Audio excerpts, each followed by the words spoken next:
Let's talk about the emergency contraceptive pills. Emergency contraception, also known as the morning after pill or the postcoital contraception, is a form of contraception used to prevent pregnancy after unprotected intercourse or contraceptive failure. In our discussion today, we'll explore the various aspects of emergency contraception, including its types, effectiveness, availability, and considerations.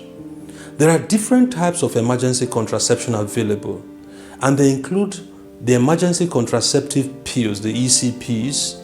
This contains hormones such as levonorgestrel or ulipristal acetate, and they work by preventing or delaying ovulation, interfering with fertilization, or altering the lining of the uterus to prevent implantation.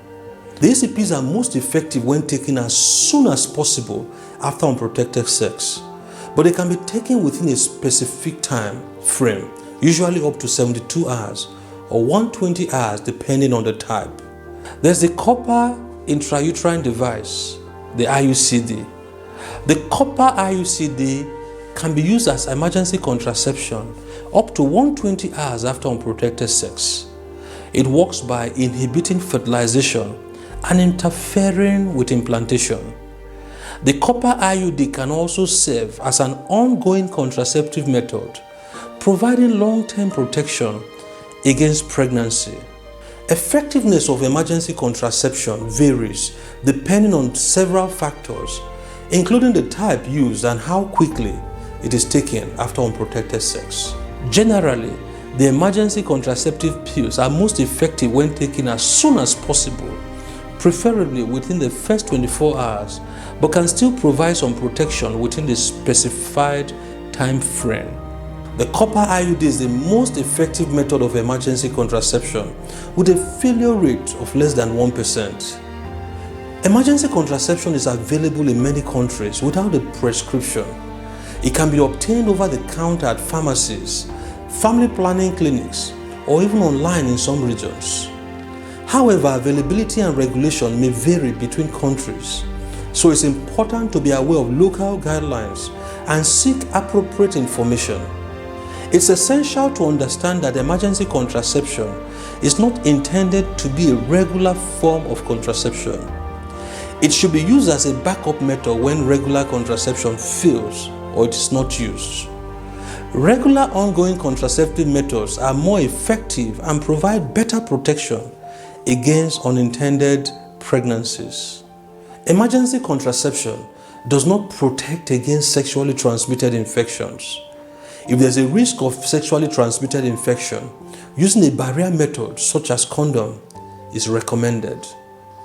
While emergency contraception is generally safe, it may have side effects such as nausea, vomiting, fatigue, breast tenderness, or irregular menstrual bleeding. These side effects are usually temporary and subside on their own. If you experience severe or persistent symptoms, it's advisable to consult a healthcare provider. It's important to note that emergency contraception does not cause abortion. It works by preventing pregnancy before it occurs. If a pregnancy has already been established, emergency contraception will not be effective. Emergency contraception can be a valuable option for individuals who have had unprotected sex or contraceptive failure. However, it is not meant to replace regular contraception or encourage unprotected intercourse. It's important to have open and honest discussions about contraception and sexual health, and to consider the most suitable and effective ongoing contraceptive methods for individuals' needs and circumstances.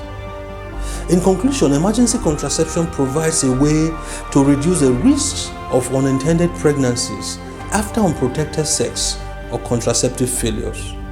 It's available in different forms and can be effective when used within the specified time frame.